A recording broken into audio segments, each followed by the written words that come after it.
Okey, a'udzu billahi minasyaitonir rajim. Bismillahirrahmanirrahim wa bihi nasta'in. Wassalatu wassalamu ala sayyidina wa nabiyyina Muhammad ibn Abdullah wa ala alihi wa sahbihi wa man wala. Alhamdulillah, kita berada di hari-hari yang besar di mana umat Islam pada hari ini sedang menyambut kedatangan Aidul Fitri Al-Mubarak 1442 Hijriyah. Minal a'idin wal faizin kullu amin wa antum bi khair. Di sela-sela hari ini kita tahu bahawa umat Islam khususnya di Palestin sedang dihadapkan dengan sebuah nakbah ataupun boleh kita sebut sebagai sebuah bencana di mana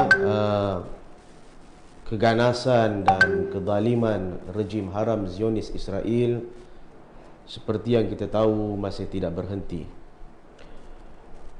Dikhabarkan bahawa tidak kurang daripada 100 warga Palestin hari ini telah terkorban sebagai syahid dan ratusan di kalangan mereka pula telah tercedera dan sedang mendapatkan rawatan, di mana apa yang dilakukan oleh rejim Zionis pada hari ini adalah sebagai sebuah ulangan daripada apa yang telah mereka lakukan dan akan terus mereka lakukan ke atas rakyat di Palestin.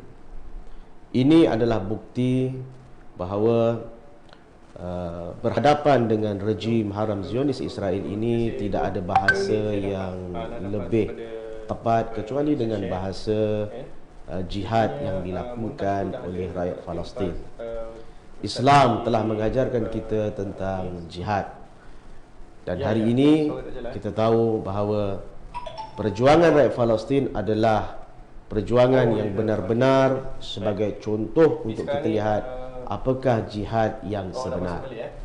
Kerana perjuangan Palestin hari ini adalah perjuangannya atau jihadnya golongan mustadhafin, golongan yang tertindas.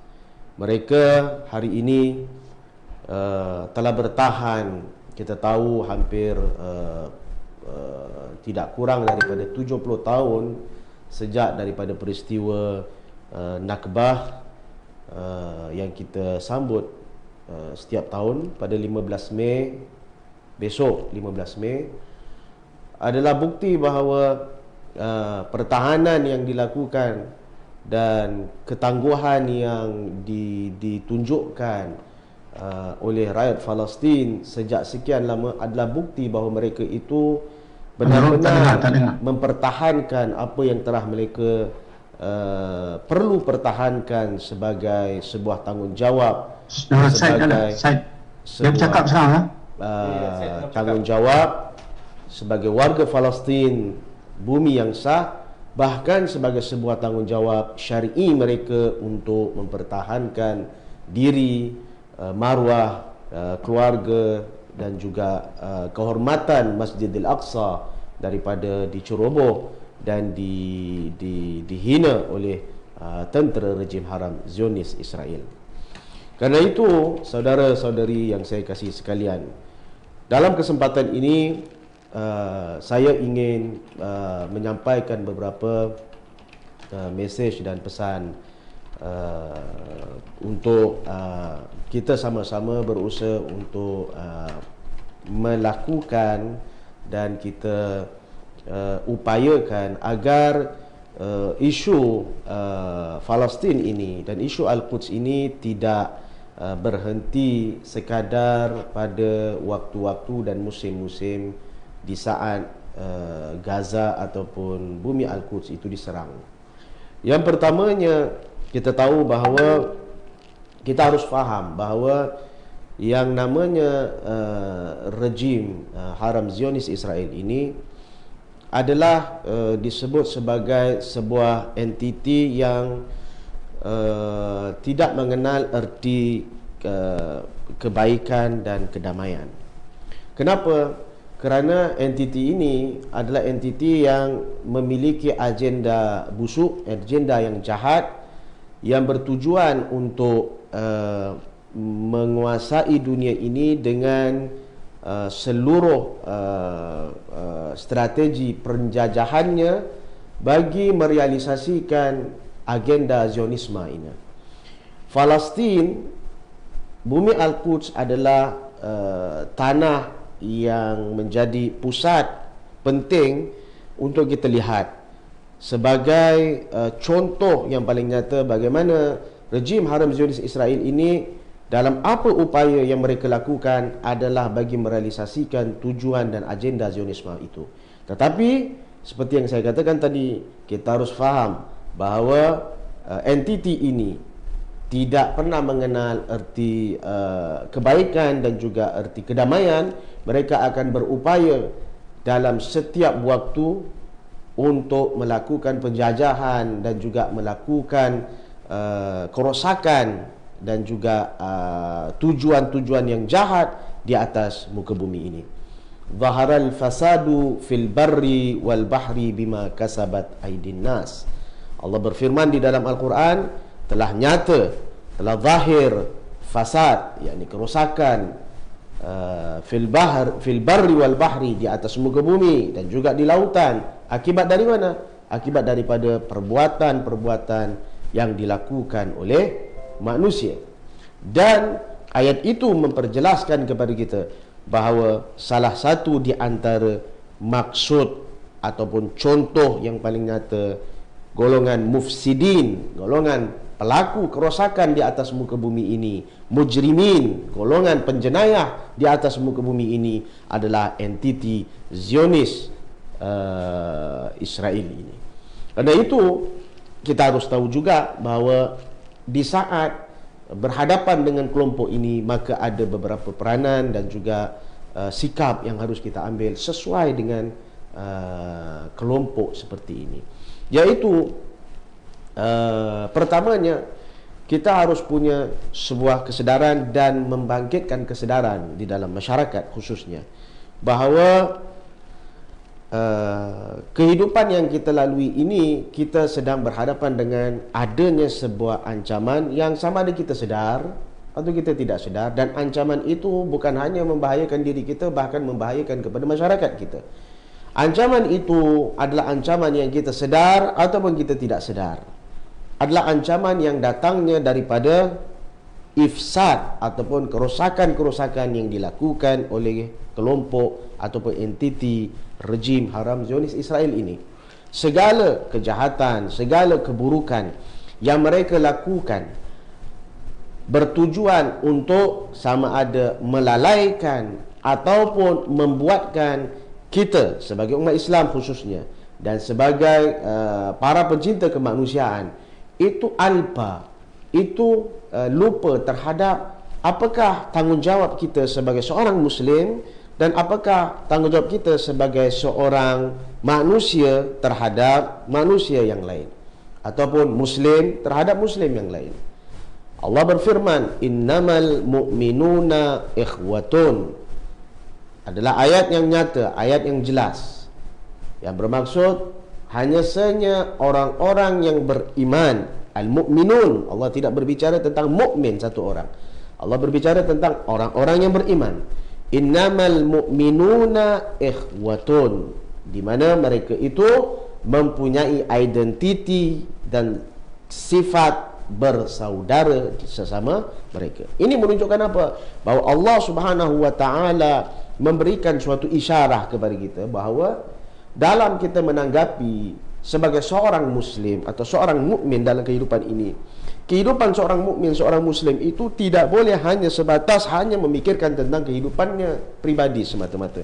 Dia harus mempunyai sebuah kesedaran untuk berfikir tentang nasib dan juga apa yang berlaku terhadap Islam dan Muslimin yang lain. Kerana apa? Kerana tanpa dia berfikir tentang nasib Islam dan Muslimin, maka keislaman dan keimanannya adalah keislaman dan keimanan yang menjadi tanda tanya bagi dirinya.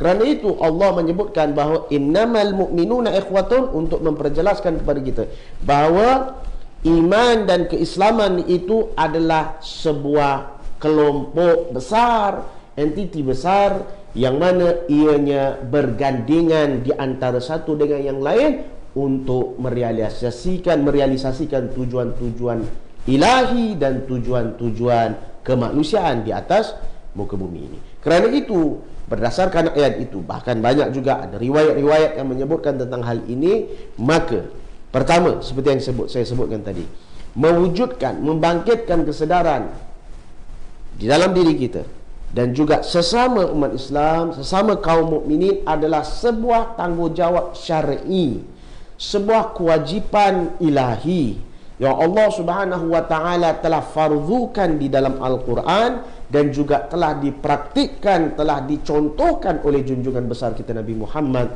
sallallahu alaihi wa ala alihi wasallam di dalam kehidupan baginda yang penuh berkah.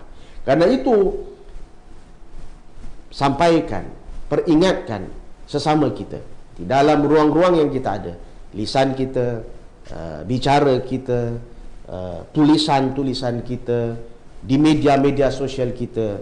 Jadikan tulisan-tulisan kita, bicara-bicara kita, langkah-langkah kita itu langkah-langkah, tulisan-tulisan, sebaran-sebaran yang mendapatkan ganjaran dan penuh berkah. Iaitu apa? Sebaran, bicara, langkah yang memberikan kesedaran kepada manusia yang lain tentang tanggungjawab syar'i, tanggungjawab kemanusiaan mereka di atas sebagai seorang yang beragama di atas muka bumi ini. Itu yang pertama. Yang keduanya ialah terkait dengan permasalahan ini, kita harus tahu bahawa ini adalah masanya sebagai seorang Muslim, sebagai seorang yang mencintai keamanan dan kedamaian, itu harus sudah punyai sebuah kejelian. Kejelian iaitu ketajaman dalam melihat dan membaca apa yang sedang berlaku. Membaca apa yang sedang berlaku ini bukan hanya dengan melihat atau membaca pada dataran zahir ataupun pada dataran luaran. Yang saya maksudkan pada dataran luaran ialah apa? Seperti sebagai contoh, kita melihat hari ini 3-4 hari yang hari ini kita lihat bagaimana rejim haram Zionis Israel telah membantai, menyerang, melakukan pencerobohan terhadap Masjidil Aqsa di bumi Al-Quds. Dimulai dengan pengusiran di sebuah perkampungan di Sheikh Jarrah. Kita tahu tentang hal itu. Kemudian berbalas, hari ini kita tengok antara rejim haram Zionis Israel dengan pejuang Palestin. Ini bukan hanya kita harus melihat pada dataran zahir, iaitu berlakunya peperangan di mana adanya pihak yang sedang menyerang dan ada pihak yang sedang bertahan. Bukan hanya itu, kita harus mempunyai kejelian dalam memahami atau membaca satu-satu peristiwa yang terjadi. Maksudnya ialah, ketika kita melihat apa yang berlaku ini, kita harus tahu dan kita harus punya sebuah bacaan bahawa apakah rentetan ataupun apakah faktor atau latar belakang yang mendasari sesuatu peristiwa itu. Kenapa peristiwa itu terjadi? Ini mempunyai hubung kaitnya bukan hanya dengan sifat ataupun karakter Zionis yang ganas itu membantai rakyat Palestin, tetapi ia memiliki latar belakang, hubung kaitnya dengan apa yang berlaku khususnya di Asia Barat dan juga di dunia hari ini. Ini yang pertama. Begitu juga kejelian ini harus kita lihat pada apa? Kita harus melihat bahawa inilah masanya untuk kita melihat sikap dan kelompok mana yang benar-benar bersama dengan golongan penindas itu tadi, dan kelompok yang bersama dengan golongan yang tertindas. Siapakah yang bersama dengan kelompok yang menindas ini atau kelompok mustakbirin, yaitu yang hari ini, yaitu yang menyerang, yaitu rejim haram Zionis Israel? Sudah pasti itu Amerika, kita tahu, dan ini jelas. Dan siapakah yang bersama dengan mereka? Ini harus kita tahu. Begitu juga di suatu sisi kelompok yang bersama dengan golongan yang tertindas ini harus kita tahu. Ini masanya untuk kita melihat Agar apa? Agar kita tahu setelah daripada salah satu babak peristiwa ini, kita tahu setelah ini untuk kita membuat suatu penilaian bahawa siapakah itu sebenarnya mereka yang bersama dalam mendukung perjuangan muslimin dan mereka yang mengkhianati perjuangan muslimin. Ini adalah sebuah hal yang perlu kita fahami dan kita baca terhadap sesuatu isu, khususnya apa yang bersangkutan dengan isu utama, isu pokok ini, iaitu isu Palestin. Ketiganya, sebagai seorang muslim, sebagai seorang yang mempunyai kegairahan keislamannya, harus memiliki sebuah tanggungjawab untuk sentiasa berupaya mencari sesuatu yang boleh dia lakukan bagi memberikan kefahaman kepada masyarakat bahawa Islam yang sebenar itu mengajarkan apa. Islam yang sebenar itu mengajarkan persaudaraan. Islam yang sebenar itu mengajarkan tentang kepedulian. Islam yang sebenar itu mengajarkan tentang kepekaan terhadap sesama. Dan bukan hanya sekadar Islam itu hanya berbicara tentang solat kita, hanya solat yang bersifat peribadi, puasa kita yang bersifat peribadi. Islam itu adalah roh. Islam itu adalah sebuah cara kehidupan yang mendamaikan dan memberikan kebaikan terhadap kehidupan manusia di atas muka bumi ini. Tidak hanya sebatas pada kehidupan pribadi, tetapi ia berhubung kait dengan bagaimana mengimarahkan, menjadikan muka bumi ini adalah muka bumi yang lebih baik dan lebih sesuai untuk dihidupi dan dinikmati oleh manusia di atas muka bumi ini. Karena itu saya melihat dalam isu yang berlaku pada hari ini, isu Palestin, apa yang terjadi, kekejaman, keganasan yang dilakukan oleh rejim haram Zionis Israel yang tidak pernah mengenal erti kemanusiaan.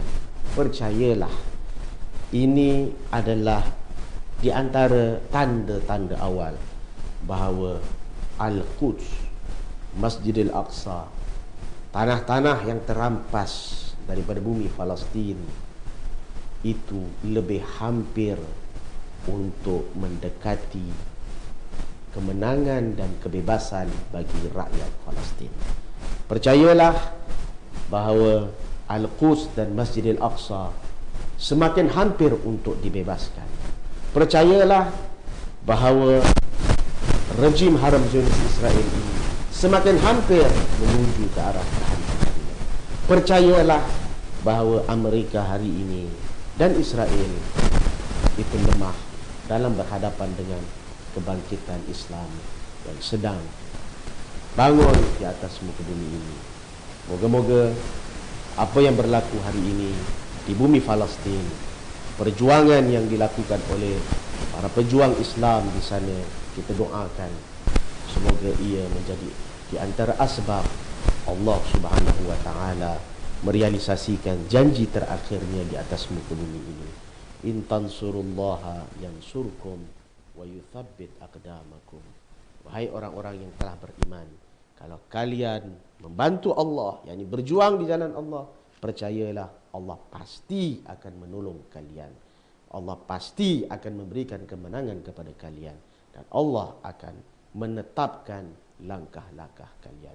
Semoga doa-doa kita pada setiap hari-hari kita, kita dorong masyarakat untuk melakukan doa berjamaah, solat berjamaah, solat hajat berjamaah, mengajak dan menyeru kepada pemerintah kita untuk menyatakan dengan nyata dan tegas sikap kita, kebersamaan kita terhadap perjuangan di Palestin, pembebasan bumi Palestin daripada cengkaman rejim haram Zionis Israel, dan penolakan kita terhadap sebarang hubungan dan normalisasi dengan rejim haram Zionis Israel, kerana hubungan normalisasi dengan rejim haram Zionis Israel tidak akan terhasil dan menghasilkan sebuah natijah kecuali sebuah kekecewaan. Percayalah, normalisasi akan gagal dan mereka yang bersama dengan normalisasi akan menemukan kekecewaan. Wal'afu minkum. Wassalamualaikum warahmatullahi wabarakatuh. Labbaika ya Aqsa, labbaika ya Aqsa, labbaika ya Aqsa. اللهم احفظ المسجد الأقصى من اليهود الحاقدين. اللهم أعد المسجد الأقصى إلى رحاب المسلمين. اللهم وطهر المسجد الأقصى من اليهود الغاصبين. اللهم عليك بهم فإنهم لا يعجزونك يا قوي يا متين. اللهم منزل الكتاب مجري السحاب هازم الأحزاب سريع الحساب اهزم اليهود وزلزلهم يا قوي